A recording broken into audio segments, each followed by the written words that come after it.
सिर्फ 52 लाख की बात नहीं है, सिर्फ बिहार की बात नहीं है। महाराष्ट्र में इन्होंने चीटिंग की। हमने सवाल पूछे इलेक्शन कमीशन से, वोटर लिस्ट दिखाइए। इन्होंने वोटर लिस्ट नहीं दिखाई। हमने कहा कि वीडियोग्राफी दिखा दीजिए, वीडियोग्राफी का कानून बदल दिया।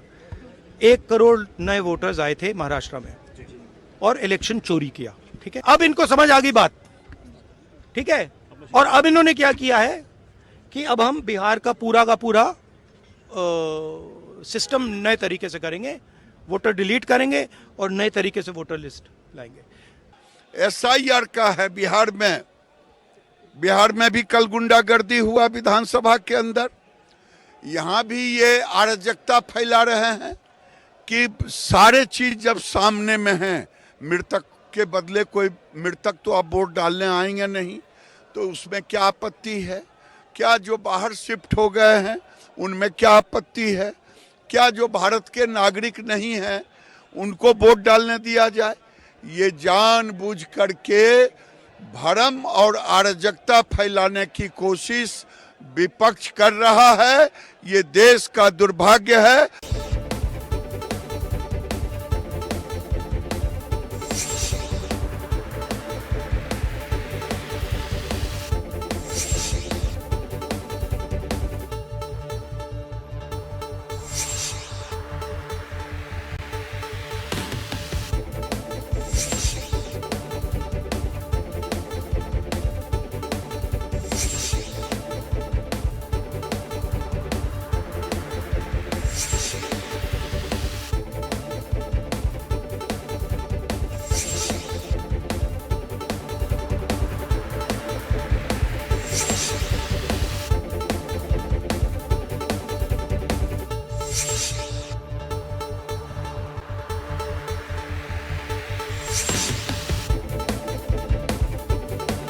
में स्वागत आपका। मैं हूं योगेंद्र। आप देख रहे हैं खास खबर, और खास खबर में हम बात करेंगे पार्लियामेंट के मानसून सत्र की। लगातार तीसरे दिन भी विपक्ष का हंगामा रहा और हंगामे की वजह बिहार की एसआईआर जो वोटिंग लिस्ट के लिए है उसको लेकर के सरकार से जवाब चाहता है विपक्ष। ऑपरेशन सिंदूर के लिए राज्यसभा और लोकसभा दोनों के लिए टाइम मुकर्रर कर दिया गया है। डेट का भी ऐलान कर दिया गया है। 28 और 29 जुलाई को पार्लियामेंट में इस पर डिबेट होगी। 28 को लोकसभा और 29 को राज्यसभा में। लेकिन विपक्ष का कहना है कि प्रधानमंत्री जवाब दें, और बिहार वाले एजेंडे पर सरकार ने भी रुख साफ नहीं किया है। तो चलिए खैर क्या कुछ रहा, क्यों गतिरोध बना हुआ है। हमारे साथ अभी मौजूदा सांसद राजस्थान के सीकर से अमराराम जी जुड़े हुए हैं। पूर्व सांसद संतोष अहलावत जी हमारे साथ भाजपा से जुड़ रही हैं, और रामनारायण मीणा साहब कांग्रेस से जुड़ रहे हैं। अमराराम जी, क्या गतिरोध है? ऐसा गतिरोध है कि जो टूट नहीं सकता, क्योंकि पहले तो देखिए हाउस की बैठकें बहुत कम होती हैं। आप एक लंबा पार्लियामेंट्रियन एक्सपीरियंस, आपको असेंबली हो चाहे पार्लियामेंट हो, लेकिन जब बैठकें नहीं होती हैं तो फिर हंगामे की भेंट चढ़ जाती है। योगेंद्र जी, आपको और तमाम साथियों को और दर्शकों को आभार, धन्यवाद। सरकार नहीं चाहती कि सदन चले, जबकि सर्वदलीय बैठक उन्होंने पार्लियामेंट के सेशन से पहले एक दिन पहले बुलाई थी। लोगों ने पूरी जो देश की सामने समस्याएं हैं, जो लोगों की चिंताएं हैं, वो सरकार को बता दी गई। लेकिन सरकार टेस्ट कर रही है कि दम कितना है प्रतिपक्ष में, क्योंकि प्रतिपक्ष के पास आवाज है, उनके पास सरकार है। संसद में जो लोगों की चिंताएं हैं देश में, उनके चिंताओं को मिटाने की जिम्मेदारी सरकार की है। इसलिए केवल उस पे कर दिया। अभी SIR कर रहे हैं। आप बताइए, अगर मेरे माँ बाप की जन्म तिथि का प्रमाण मांगते हैं, कहाँ से लाएंगे? रामनारायण जी लेके आएंगे? तो इस तरह से ने जब आज से 1 साल पहले लोकसभा का चुनाव कराया है, आपने अपडेट की है, वोटर लिस्ट अभी भी अपडेट कर दो, कोई किसी को ऐतराज नहीं है। लेकिन जिस तरह से किया जा रहा है, जिस तरह से महाराष्ट्र में किया गया, उससे आगे बढ़ करके बिहार में, और बिहार में ही रुकेंगे, पूरे देश में इस तरह से जो लोग हैं उनको वोटर लिस्ट से हटाने का काम करेंगे। तो ये तो जनतंत्र नहीं है, फिर हिटलरशाही है। और अभी आप देख रहे हैं कि जिस तरह से उपराष्ट्रपति का एपिसोड हुआ है, मैं समझता हूँ इससे बड़ा अफसोसजनक बात नहीं हो सकती। जी। लेकिन ऑपरेशन सिंदूर को लेकर के सरकार का कहना है कि वो तैयार हैं चर्चा के लिए भी और डेट भी कर दी है, लेकिन विपक्ष आता है कि अभी से तुरंत पहले चर्चा इसी पे हो। तो 28 तारीख में क्या दिक्कत? तो मुझे लगता है 2 वर्किंग डे होंगे, गुरुवार और शुक्रवार। नहीं, शुक्रवार तो वैसे ही हाफ डे होता है जी जितेंद्र जी, प्राइवेट मेंबर्स बिल डे होता है। हाँ। लेकिन जो तय किया है उसमें बाकी जो समस्याएं हैं, निश्चित रूप से जो जनतंत्र की हत्या की जा रही है, और केवल यहाँ नहीं हो रहा, सब जगह हो रहा है। अब आप देखिए, चुना हुआ मुख्यमंत्री जम्मू कश्मीर का, वो श्रद्धांजलि देने के लिए नहीं जा सकता। हमारी पार्टी का 5वीं बार विधायक है यूसुफ तारागामी, उसको हाउस अरेस्ट कर लिया, वो श्रद्धांजलि देने नहीं जा सकता। कौन कहाँ श्रद्धांजलि दे रहा है? सरकार इससे ज्यादा और क्या कर सकती है? मतलब आज पूरे दुनिया में जिस तरह से अलग थलग हमारी विदेश नीति, इसके कारण हमारा देश अकेला रह गया है। अब आप देखेंगे कि अभी सुरक्षा परिषद में वोटिंग हुई, हम अब्सेंट रहे, और पहली बार जिस तरह से जनसंहार हो रहा है, और उसमें हमेशा चाहे किसी भी दल की सरकार रही है, आज से पहले वो फिलिस्तीन के साथ, गाजा के साथ रही है, जहां 50,000 से ज्यादा लोगों की जघन्य हत्या हुई है, जिसमें बहुमत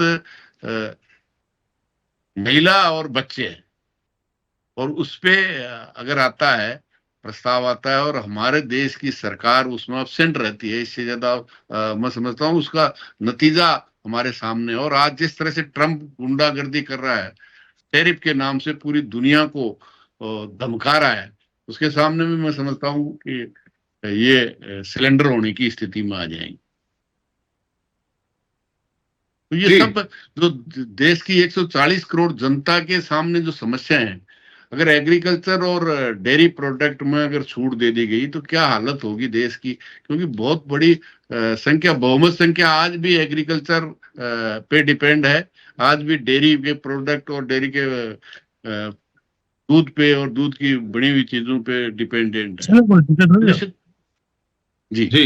चलिए, रामनारायण जी हमारे साथ में जुड़े हुए हैं, मैं उनका रुख करना चाहूंगा। रामनारायण जी, क्या लगता है आपको, एक गतिरोध टूटता दिखाई दे रहा है? क्योंकि इस ऑपरेशन सिंदूर को लेकर के चर्चा की बात कह रही है सरकार ने कि हम चर्चा को तैयार हैं, लेकिन विपक्ष हंगामा कर रहा है। उनका आरोप है कि विपक्ष आता ही नहीं है कि सदन चले। नहीं, ये कहना तो आसान है योगेंद्र जी। वास्तविकता ये है कि मुझे निष्पक्ष तौर पे जो एमपी साहब बोल रहे हैं, अमरा राम जी, ये बात सही है। क्योंकि सरकार अमूमन हर जगह सरकार नहीं चाहती, विपक्ष के ऊपर वो आरोप डालती है। अब ये बात आएगी कि जो जितना महत्वपूर्ण सब्जेक्ट है देश के लिए और राष्ट्र सर्वप्रथम है, तो प्रधानमंत्री जी बाहर चले गए क्यों? प्रधानमंत्री जी को करना चाहिए, वही किरण रिजिजू आएगा। आप जानते हो किरण रिजिजू क्या है? तो ये जयशंकर आएगा, जिसने पहले पाकिस्तान को कहा कि भाई हम आपको करेंगे, पाकिस्तान वालों ने क्या कहा? क्योंकि ये कहते तो कहेंगे देशद्रोही है। वो 5 विमान किसके टूटे और पाकिस्तान का क्या नुकसान हुआ? ये हमारे सोशल मीडिया में कहने से नहीं होता। इसलिए देश की अस्मिता का सवाल है, देश की मजबूती का सवाल है, देश की स्थिरता का सवाल है। जिस प्रकार से सारे के सारे पड़ोसी कंट्री जिस तरह से वो कर रहे हैं, ये विपक्ष नहीं है, ये भी देश के लोग हैं। अकेले प्रधानमंत्री जी देश नहीं है, या वही देश को नहीं बचा सकते। हम सब मिलकर के परिवार चलाते हैं, और आज प्रधानमंत्री हम सबका है, पार्टीबाजी से अलग है। इसलिए पार्टी से ऊपर उठ करके मोदी जी को, सब लोगों को संतुष्ट करना चाहिए, और यदि कहीं त्रुटि है तो उसको ठीक करना चाहिए। ये अटल जी से सीखना चाहिए इनको। अटल जी का नाम नहीं लेने से कोई काम नहीं चलेगा, या किसी दूसरे का नाम लेने से नहीं काम चलेगा। आज मैं जिस क्षेत्र में बैठा हूं इस टाइम पे, क्या ये भाखड़ा नांगल की बात नहीं करता मैं। RAPP अणु संयंत्र नेहरू जी के जमाने में बना था। देश कैसे आगे बढ़ा है? ये कहने से देश में 70 साल में कुछ नहीं हुआ, ये कहने से देश की जनता के वोटों के प्रभाव डालने से काम नहीं चलेगा। ये देश का सवाल है और बिल्कुल ये गतिरोध चलेगा। मुझे ऐसा लगता है जब तक प्रधानमंत्री जी खुद आकर के देश की सुरक्षा की गारंटी नहीं देंगे। आतंकवादी आए, एक नहीं पकड़ा, RDX से गए चुनाव के टाइम पर, वो कुछ नहीं ऐसे। आज मैं आपको साफ कहना चाहता हूँ, अमराराम जी बैठे हैं, एक सैनिक छुट्टी पाया है हमारे इलाके का, वो कहता है फौज में कभी करप्शन नहीं था, सीमा से बाहर हो गया, उसको 14 साल से हो गए, मैं अगले साल रिटायर हो जाऊंगा। वो कहता है कि साहब ये सारी की सारी बातें जो है मनगढ़ंत है। हमारा वो कहता है जो यूनिट इंचार्ज था उसने पाकिस्तान से कहा कि 2 आदमी आप भेज दो, 2 में कर देता हूँ, 2 कैजुअलिटी आप कर दो, 2 हम तुम्हारी कर देते हैं और बता देंगे सीमा पे। ये चीज इस देश को कमजोर कर रही है, मजबूत कर रही है। ये मैं वो चीज बता रहा हूँ जो आज ये से तो बहुत बड़ी 3 बात घंटे बता रहे हैं पहले, आप। हाँ ये बात मैं उस फौजी से कह सकता हूँ यदि प्रधानमंत्री जी चाहें तो। ऐसा करप्शन कभी फौज में नहीं था और ये तो ईमानदार आदमी है अमराराम जी। तो ये कहते हैं, इनका एक एक वर्ड अच्छा लगता है। ये निष्पक्ष आदमी है, इनको किसी का कोई लाग लपेट नहीं है। ये तो ईश्वर की कृपा है कि ऐसा आदमी आज पार्लियामेंट में पहुंच गया। किस पार्टी से पहुंचे वो चीज अलग है। इसलिए योगेंद्र जी, वास्तविकता ये है कि विपक्ष तो गतिरोध तोड़ना चाहता है, उसकी एक है कि देश का सवाल है और ये कहते हैं देश हम चला रहे, देश हमारा है। अंतर है, इस अंतर को जब तक ठीक नहीं करेंगे, पार्लियामेंट देश है और पार्लियामेंट में कहने का मतलब पूरे देश को मैसेज जाता है, तो ये गतिरोध कैसे टूटेगा? अभी तो घर टूटने की बात तो कह रहे हैं, हम सुनेंगे करेंगे, लेकिन कौन जवाब देता है, कौन बहस का जवाब देता है, कौन जिम्मेदार व्यक्ति है? आज जिस तरह से ये कभी भी नेहरू जी के जमाने में नहीं चला। नेहरू जी पूरे देश के पूरे मंत्रिमंडल को सबको साथ लेके, एक भी प्रधानमंत्री ऐसा नहीं हुआ जिसने देश को सर्वोच्च नहीं माना। व्यक्ति जब सर्वोच्च मानने लगेगा तो फिर गतिरोध बढ़ेगा। इसलिए योगेंद्र जी, मेरा कहना यह है कि गतिरोध टूटना चाहिए, देश के हित में काम होना चाहिए और देश सर्वप्रथम है, मैं सर्वप्रथम नहीं हूं, ये भावना आ जाएगी तो गतिरोध सोते टूट जाएगा। ये तो बिना कहे टूट जाएगा। और विपक्ष वाले कभी नहीं कहेंगे। विपक्ष वालों की मांग क्या है, वो क्या करें अल्पमत में, इसलिए वो बोलते हैं देश के इंटरेस्ट में बोल रहे हैं, उसको हम हल्ला मानते हैं। उसको हल्ला नहीं मानना चाहिए। ऐसा कभी पार्लियामेंट में नहीं हुआ। मैं भी 27 साल पहले पार्लियामेंट में रहा हूं, ऐसा कभी नहीं होता था। अटल बिहारी वाजपेयी उस टाइम प्रधानमंत्री थे। जिस प्रकार का जो ये चल रहा है आज की तारीख में चलन प्रधानमंत्री के द्वारा, ऐसा चलन देश के हित में नहीं है। योगेंद्र जी, चलिए, मैं इमरान जी का रुख करना चाहूंगा। मैं सर ये आपसे जानना चाहूंगा कि अब क्या गुरुवार को क्या लगता है आप लोगों की कोई बैठक स्थगित होने के बाद में, क्योंकि गतिरोध यूं की यूं है और शिवराज सिंह जी ने कहा कि प्रश्नकाल में बड़ी संख्या में किसानों से जुड़े मुद्दे थे, उन्हीं के सवाल थे, उन पे चर्चा होनी चाहिए थी, हम जवाब देने को तैयार थे। दोनों पे मैं जानना चाहूंगा कि क्या स्थगित होने के बाद में कोई बैठक वगैरह हुई आप लोगों की कि गुरुवार को उम्मीद की जा सके कि यहाँ कंटिन्यू हाउस रहेगा? नहीं, कोई नहीं। किसानों के तो किस तरह से हमदर्द हैं। 700 किसानों की हत्या के बाद काले कानून वापस लिए और जो लिख के दिया था उसमें एक कदम भी आगे चलने की बजाय उल्टा चलने का काम किया है। आज देश के किसान का जो कृषि संकट है, समस्या नहीं है। इस देश का अन्नदाता जो बहुमत संख्या में है, जो बहुमत मतदाता भी है और बहुमत रोजगारदाता भी है, उसके साथ जिस तरह का व्यवहार इस 11 साल में हुआ है, मैं समझता हूं देश में स्वामीनाथन आयोग बैठा कि इस समस्या जो किसान कर्जदार हो रहा है और आत्महत्या कर रहा है, इसका समाधान क्या है। ये आने के बाद ठीक है 2014 तक उन्होंने लागू नहीं किया, लेकिन उन्होंने तो आयोग बैठाया था। अभी तो इन्होंने वायदा किया था 2014 में, 1 साल तक किसान लड़ते रहे। उन किसानों को क्या क्या नहीं कहा इन्होंने, ये आतंकवादी हैं, ये माओवादी हैं, ये किराए के लोग हैं। और आज भी उन्हीं किसानों के साथ आप अंदाजा कीजिए योगेंद्र जी, मतलब राजस्थान में नकली खाद बनती है और आपको पता है नकली खाद बनाने वाले पे पेनल्टी कितनी है? 500 रुपया। एक DAP का कट्टा 1400 रुपए में आता है। लाखों कट्टे नकली DAP के, नकली खाद, दूसरी खाद के बना के बेच दिए। आज कानून है 500 रुपया पेनल्टी करने का। मतलब किस तरह से किसान की हमदर्दी कर रहे हैं, किसानों की जमीन जिस तरह से लूटने का काम कर रहे हैं।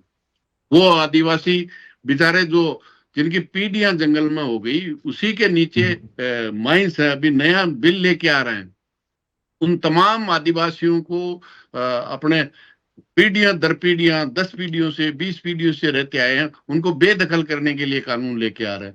मतलब आम जनता की चिंता नहीं है। अभी ट्रंप के सामने जिस तरह से लमलेट हो रहे हैं, जो आज एग्रीकल्चर और डेयरी प्रोडक्ट को खुली छूट अमेरिका की देने जा रहे हैं, मैं समझता हूँ इससे ज्यादा किसान के साथ ये सरकार, इससे बड़ा अपराध कोई कर ही नहीं सकती। और इस देश का किसान नहीं बचेगा तो देश नहीं बचेगा। केवल अंबानी अडानी को उनके लिए गौतम अडानी को बचाना जरूरी है। वो अमेरिका के सामने सस्टांग इसलिए हो रहे हैं कि गौतम अडानी का व्यापार वहां से खत्म हो जाएगा। उस देश की सरकार के लिए गौतम अडानी बड़ा है, देश की 140 करोड़ जनता बड़ी नहीं है। इसलिए निश्चित रूप से किसान का नाम लेना, मैं समझता हूँ शिवराज जी नाम नहीं लें अभी। मैं समझता हूँ कि किसान के साथ तो जितना एमएसपी मिलेगी, आप अंदाजा कीजिए 20 रुपए में लहसुन लेकर के 400 रुपए में बेचा जा रहा है, 5 रुपए में 6 रुपए में प्याज लेकर के 65 रुपए में बेचा जा रहा है। जब तो देश विकास कर रहा है और किसान को उसका ठीक से भाव मिल जाए तो देश कंगाल हो जाएगा। मतलब एमएसपी स्वामीनाथन के अनुसार मिल जाएगी, जिससे न किसान बर्बाद होगा न उपभोक्ता लूटेगा। वो काम हो जाए तो देश विकास करेगा। केवल बड़ी बड़ी कंपनियां मुनाफा कमाएगी। 20 रुपए में लहसुन रामनारायण जी बैठे हैं 20 और 25 रुपए में खरीदते हैं और 400 में वापिस बेचते हैं। मेरे यहाँ प्याज पैदा होता है, 5 रुपए में कोई लेने वाला नहीं मिलता और वो प्याज आम उपभोक्ता 65 रुपए में खरीद के खाता है। तो आज निश्चित रूप से किसान का तो भारतीय जनता पार्टी नाम ही न ले। जिस तरह से धनखड़ साहब का इज्जत उन्होंने किया है, जो पूरे संसद में राज्यसभा में खड़े होकर के आरएसएस और भारतीय जनता पार्टी के गुणगान गाते थे, उनको जिस तरह से लेकिन उनके तो स्वास्थ्य कारणों से उन्होंने हवाले दिया कि भाई स्वास्थ्य तो ठीक नहीं। वो 21 तारीख को राज्यसभा में ही थे, सर्वदलीय बैठक बुला रहे थे। स्वास्थ्य कहाँ गड़बड़ हो गया? और वही नहीं हुआ है। उन्होंने कहा तुरंत आप खाली करिए, मकान तुरंत खाली करिए, कोई पाकिस्तानी नहीं है। वो कल तक 21 तारीख को हमारे देश के उपराष्ट्रपति थे, राष्ट्रपति के बाद उपराष्ट्रपति थे, दूसरे नंबर के व्यक्ति थे। उनके साथ जिस तरह का व्यवहार किया जा रहा है, मैं समझता हूँ ठीक है, उन्होंने जिस तरह से किया, प्रतिपक्ष उनसे महाभियोग जाने के, उनका इस्तीफा के लिए भी कर रहे थे, लेकिन वो उनकी क्रिया का था, प्रतिक्रिया थी। लेकिन आज जिस तरह से व्यवहार किया जा रहा है, मैं समझता हूँ ये धनखड़ का नहीं है, ये देश की जनता का। जिस किसान की बात कर रहे हैं, वो किसान के घर से पैदा होकर के आए हैं। उनका जिस तरह से और उनका नहीं, एक एक का किया। कश्मीर के पूर्व राज्यपाल उनपे आईसीयू में भर्ती थे जब नोटिस भेजा गया ईडी का, उनपे छापा डाला गया। क्योंकि कोई भी सरकार के खिलाफ अगर आवाज उठाएगा, भ्रष्टाचार की आवाज उठाएगा, तो या तो ईडी की छापा पड़ेगा या फिर उनको मारने का काम करेंगे।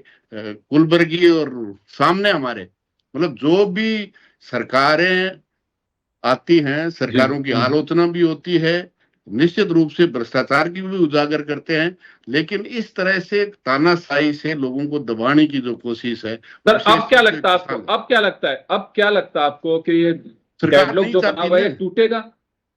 नहीं, सरकार नहीं तोड़ना चाहती ना, हम तो पहले दिन से कह रहे हैं। प्रतिपक्ष देखिए, सरकार का साफ कहना है कि विपक्ष का अड़ियल रुख है, वो बेवजह सदन में गतिरोध पैदा कर रहे हैं। आप लोग कह रहे हैं कि सरकार नहीं चाहती है, तो ऐसा वो क्या रहा है, ये गतिरोध टूटने का कोई तो रास्ता होगा। क्योंकि विधानसभा में भी कई बार हम लोगों ने, आप लोगों को देखा है, कई बार ऐसी स्थितियां बनती हैं, लेकिन टूटता है। लेकिन बात करती है ना, सत्ता में बैठे हुए लोग बात करते हैं। नहीं, मैं तो किसी तरह की कोई डायलॉग नहीं है अभी विपक्ष के साथ, नहीं, किसी तरह का डायलॉग नहीं है। आप पहलगांव की घटना पे संपूर्ण प्रतिपक्ष ने एक मुश्त कहा। आप देखिए, कहा कि इस आतंकवादी पहलगांव की घटना के कार्रवाई करने के लिए हम देश की सरकार के एक मुश्त साथ हैं। प्रधानमंत्री नहीं आए, ऑपरेशन सिंदूर होने के बाद में भी सर्वदलीय बैठक बुलाई गई। उन्होंने कहा कि ये चूक है, प्रधानमंत्री नहीं आए। प्रधानमंत्री ने एनडीए और भारतीय जनता पार्टी के मुख्यमंत्रियों की मीटिंग बुलाई। क्या भारतीय जनता पार्टी और एनडीए के प्रधानमंत्री हैं? जो भी प्रतिपक्ष के मुख्यमंत्री चुने हुए हैं वो जनता के प्रतिनिधि हैं। और मैं समझता हूं आगे आकर के सत्ता पक्ष अगर चर्चा करेगा तो इन जो मुद्दे जो देश की जनता के सामने हैं उन पे अगर चर्चा पहले ही दिन 21 तारीख के सवाल क्या है, जब 20 तारीख को सर्वदलीय बैठक में कह दिया कि ये सबसे बड़ा मुद्दा, इसमें चर्चा होनी चाहिए। सरकार कह रही है कि प्रश्न और होना चाहिए। प्रश्न और बड़ा नहीं है, बड़ी है इस देश की 140 करोड़ जनता और उनके प्रतिनिधि जो देश की संसद में बैठे हैं, वो प्रतिनिधि के रूप में बैठे हैं। पूरी 140 करोड़ जनता देश के सदन में नहीं आएगी, लोकसभा में नहीं आएगी, उनके प्रतिनिधि हैं। और वो जब चाहते हैं तो चर्चा करने में कहाँ दिक्कत है? प्रधानमंत्री जी नहीं रहेंगे, प्रधानमंत्री जी सर्वदलीय बैठक में नहीं आएंगे, प्रधानमंत्री संसद में जवाब नहीं देंगे, बाहर संसद के बाहर देंगे। बाहर क्यों? अंदर देने से क्या डर है उनको? विदेश नीति में जिस तरह से देश की दुर्गति हुई है, जिस तरह से अमेरिका, अफसोस है मुझे तो भारतीयों को जिस तरह से अमेरिका हथकड़ी और बेड़ी डाल करके यहाँ भेजा गया और किसी एक पत्रकार को नहीं मिलने दिया, मैं समझता हूँ इससे ज्यादा अफसोसजनक क्या हो सकता है? और छोटे छोटे देश अपने हवाई जहाज भेज करके ले आए, किस तरह से? मैं वापस आ रहा हूं सर आपके पास, मैं वापस लौटूंगा आपके पास में। भाजपा से संतोष अहलावत जी हमारे साथ में जुड़ने वाली थी, लेकिन को टेक्निकल खामी कारण से वो ही पक्ष रख सकती थी सरकार का, क्योंकि हमने पार्टी स्तर पे भी कहा था कि जो भी अपडेट है आप उनको अवगत कराएं और वो अपनी बात रख सकते हैं। रामनारायण जी का रुख करना चाहूंगा। सर, लंबा एक्सपीरियंस है आपको, आप राजस्थान की विधानसभा के उपाध्यक्ष भी रहे, कैसे टूट सकता है गतिरोध? क्योंकि मैंने पहले भी कहा कि पहले तो हाउस की बैठकें कम होती हैं तो हंगामे की भेंट चढ़ जाती है, फिर चर्चाएं कब होंगी? योगेंद्र जी, कोई नहीं चाहता कि सदन में, देश की जनता का एक व्यक्ति नहीं चाहता सदन में गतिरोध हो। प्रश्न ये है कि जब आप पार्लियामेंट टीवी में संसदीय मतलब टीवी में आप भाषण दे रहे हो, आप सदन से क्यों डरते हो? अखबार वालों से, प्रेस कॉन्फ्रेंस में क्वेश्चनों से क्यों डरते हो? आप जनता के सामने मीटिंग करते हो, सेटल कर लेते हो पहले कौन क्या क्वेश्चन पूछेगा, इसके अलावा क्यों नहीं पूछने दे रहे हो? आखिर वास्तविकता क्या है? और संसद का अपमान यदि किया जाएगा तो देश का अपमान है, और यह स्थिति अभी हो रही है जो कतई ठीक नहीं है। कोई भी प्रधानमंत्री हमारे देश का आज दिन तक किसी भी व्यक्ति का प्रचार करने विश्व में नहीं गया। समर्थन का तरीका अलग होता है, ये राजनीति है। पहली दफा अमेरिका के राष्ट्रपति के बारे में जिस प्रकार से दोस्ती पता किया, वो हमारे को घिस रहा है, देश की अर्थव्यवस्था को कमजोर कर रहा है, पाकिस्तान का सिर ऊंचा कर रहे हैं, उसको जिस तरह से पैसे कौड़ी से फायदा पहुंचाया जा रहा है। ये बहुत सी स्थिति ऐसी हो गई कि देश क्या करेगा। आज आप प्रश्न मैंने आपसे अर्ज किया, ये ईडी के छापे डाल के सबको डरा रहे हैं। अब अमरा राम जी का डाले ना, एक छापे नहीं डाले, सर देश की ईडी लगा लो, क्या लगे इनसे, ऐसे ईमानदार आदमी से। तो ऐसे ईमानदार आदमी जब संसद में बैठे हैं तो इनसे बात करना चाहिए, पार्टी लेवल से हट करके बात करना चाहिए। तो मेरा तो आपसे अर्ज करना है कि संसद का गतिरोध सब तोड़ना चाहते हैं, यहाँ तक कि बीजेपी के लोग भी तोड़ना चाहते हैं। लेकिन दुर्भाग्य, मेरा सोच है, जैसा मेरा संसद का अनुभव है, विधानसभा का अनुभव है, उसका आधार पर सोच है कि मोदी जी ही नहीं, बहुत सी दफा बहुत से शासकीय दल चाहते हैं कि हल्ला उंदा डालना चाहिए ताकि हम क्वेश्चन का जवाब नहीं दे सकते। अब बार बार क्वेश्चन आवर की बात करते हैं, कृषि से संबंधित है। अरे वो तो क्वेश्चन आ गया, उसका जिस निकाल के आप वैसे दो ना, आप वो से जवाब देते हो हम ये करने जा रहे हैं तो आप करिए ना, किसने मना किया है? तो क्वेश्चन आवर का तो मतलब ये है कि हम, हमारी व्यक्तिगत जानकारी है, हमारे यहाँ कोई त्रुटि हो रही है, पार्टी लेवल पे भेदभाव हो रहा है, वो चीजें हम कहेंगे। कोई योजना चलानी है, क्वेश्चन डाल दिया, उसी का आधार हो जाता है। लेकिन देश बड़ा है, क्वेश्चन आवर का नाम लेना लोगों को नासमझ बताना है, पार्लियामेंट मेंबर्स को नासमझ बताना है। और ऐसा कब हुआ? आप देखिए, अटल जी ने संसद नहीं चलने देते थे, वो मोदी जी खुद अपने सारा कैरियर अपना देख ले, संसद हो या विधानसभा हो, क्वेश्चन आवर का महत्व नहीं होता है, महत्वपूर्ण मुद्दे का महत्व होता है। इसलिए आवर्स तो क्या होता है, वो अलग चीज है। तो संसद का गतिरोध सब तोड़ना चाहते हैं। प्रधानमंत्री जी क्या चाहते हैं, उनका इशारा क्या चाहता है? आज देश में जिस तरह से तानाशाही चल रही है, प्रधानमंत्री जी का इशारा एक सेकंड में संसद का तोड़ दे कि प्रधानमंत्री जी संसद का आदर करें। मुंह से कहने से नहीं होता आदर, आदर प्रैक्टिकल होता है। इसलिए मेरा तो आपसे अर्ज करना है योगेंद्र जी कि इस मुद्दा साधारण मुद्दा नहीं है और इस मुद्दे को हल केवल प्रधानमंत्री जी कर सकते हैं। और विपक्ष नहीं, का लेकिन एक ऑपरेशन सिंदूर पे सरकार ने टाइम सेट कर दिया कि हाँ 16 घंटे की बहस होगी और 28 को लोकसभा और 29 को राज्यसभा में। तो एक एजेंडे पे तो चर्चा हो ही रही है। बिहार के मुद्दे को लेकर के कहना है, बीजेपी का कहना है 28 तारीख क्यों दे रहे हैं? चर्चा कोर्ट की तरह तारीख क्यों दे रहे हैं? सबसे बड़ा मुद्दा है, सबसे बड़ा मुद्दा। प्रश्न ये है कि चर्चा नहीं है, जवाब कौन देगा उसके बाद में? चल मैं अपनी बात कर रहा हूँ, उसका जवाब कौन प्रधानमंत्री देगा? भी तो रहेंगे यहाँ पे, मंडे को तो आ ही जाएंगे वो। आने से नहीं होता, अभी भी यही थे ना प्रधानमंत्री जी। तो ये किसने कहा ही नहीं कहा बताए, ये भी जी अमराराम जी मालूम होगा कि इसमें शायद प्रधानमंत्री देंगे जवाब। नहीं, जवाब क्यों, वो सबसे पहले बयान ही वही दें। बयान देना है बयान देना आतंकवादी घटना हुई अलग अलग सदन में, अमित शाह और राजनाथ सिंह बयान देंगे, फिर रिप्लाई में प्रधानमंत्री योगेंद्र जी मंत्री की कहाँ इज्जत करते हैं? इतने दौरे, विदेश दौरे किए हैं, विदेश मंत्री कितने दौरों में उनके साथ गए हैं? आप रिकॉर्ड देख लीजिए ना, पिछले 11 साल का रिकॉर्ड देख लीजिए। मंत्री के ऊपर कितने वो लाइबल करते हैं, कितने दौरे हुए, कितने में हमारा विदेश मंत्री उनके साथ गया है। तो टोटलिटी में ये, इससे या तो सरकार बचना चाहती है। देश का प्रधानमंत्री 11 साल में एक भी प्रेस कॉन्फ्रेंस नहीं की। देश की संसद में वो 2-2 घंटे, पौने 2 घंटे भाषण दे सकते हैं। तो 21 और 22 को तो यही थे, चर्चा करा लेते, 1.5 दिन की चर्चा करा लेते, वो स्टार्ट करते, जो भी पार्लियामेंट में सवाल आते उनका उत्तर वो देते, फिर वो विदेश भी जाए, हम ये नहीं कहते। लेकिन गतिरोध तो सत्ता पक्ष तोड़ेगा। जब तो इस हिसाब से तो लगता नहीं है कि अभी भी गतिरोध टूटेगा। नहीं, सरकार जाएगी तो 1 मिनट अल्लाह करना चाहिए, एक ही मिनट अल्लाह करवाना चाहिए। बहुत आपने देखा होगा इशारे में अल्लाह करवाते हैं खुद पार्टी का। ये बैठे रामनारायण जी, राजस्थान की विधानसभा में 8-8 दिन का गतिरोध 1 सेकंड बाद में टूट गया। तो जब तक सत्ता पक्ष नहीं चाहता, सत्ता पक्ष किसी विषय पर चर्चा नहीं कराना चाहता, तो कोई न कोई मुद्दा लेकर के हाउला कर देते हैं।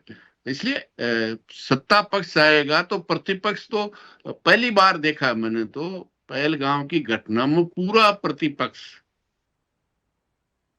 एक स्वर में कहा कि हम आपके साथ हैं। हमारे राजनीतिक मतभेद कुछ भी हो सकते हैं, लेकिन इस पहलगाम की आतंकवादी घटना पर हम आपके साथ हैं, आप कार्रवाई कीजिए। इससे ज्यादा और क्या हो सकता है? प्रधानमंत्री नहीं आए निश्चित। चलिए, मैं माफी चाहूंगा, समय का अभाव है। बीजेपी से संतोष अहलावत जी को जुड़ना था, लेकिन वो पता नहीं किस कारण से जुड़ नहीं पाए हैं। एक बात बताइए, पहलगांव के आतंकवादियों को कब तक कर लेंगे? इतना बड़ा देश है, 200-300 किलोमीटर भीतर आए हो तो आप देखिए हमारे साथ क्या हो रहा है। हम सब असुरक्षित क्यों? पहलगांव क्या पुलवामा के तो पकड़ लिया गया अभी योगेंद्र जी? पुलवामा के कहाँ हैं आतंकवादी जो RDX इतने कुंटलों में ला करके हमारे 40 सिपाही से बात हुई, वो सिपाही उसी एरिया में था। तो साहब RDX तो था ही नहीं, हमारी इतनी सिक्योरिटी है, कैसे आया, क्या किया, हमारे को समझ में नहीं आ रहा। ये फौज के लोग कह रहे हैं। चलिए, खैर वो एक इंटरनल कुछ सिक्योरिटी के जुड़े मामले क्या शेयर करें यहाँ पे अपन। चलिए, तो और रामनारायण जी, बीजेपी अगर यहाँ पे जुड़ते ठीक है। भाई आप सभी का बहुत बहुत शुक्रिया। दीजिए इजाजत, नमस्कार।